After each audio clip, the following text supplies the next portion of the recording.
Technology వాడిని చేసేది పార్టీలు అప్పుడు.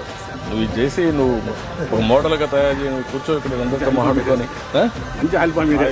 ఆయిల్ పామ్ ఏరియా అతను బాగా టెక్నాలజీలో ఫ్యాక్టరీ కూడా వచ్చింది సార్. పార్టీ అంతా చేసేవాడు. ఎన్ని చేసిన తర్వాత ఇక్కడ పంపించా. అందుకే చెప్తాను, ఇప్పుడు ప్రూవ్ చేయను ఇక్కడ.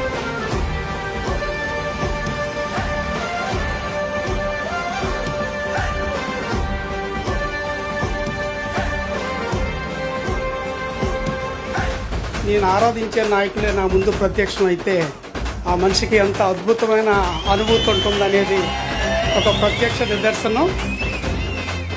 వారి ఆశీర్వాదంతో ఇక్కడ మీ ముందు ఒక ఎమ్మెల్యేగా నిలబడడం సంతోషదాయకం.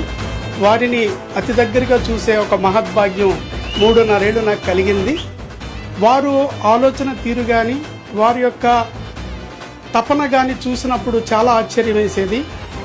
ఎందుకంటే మనం ఈ రోజు గురించి, రేపటి గురించి, 5 ఏళ్ల గురించి ఆలోచిస్తే వారు 10 ఏళ్లకి, 15 ఏళ్లకి, 50 ఏళ్లకి, 100 ఏళ్లకి కూడా ఒక విజన్ తయారు చేసి ముందుకు తీసుకెళ్లే క్రమం.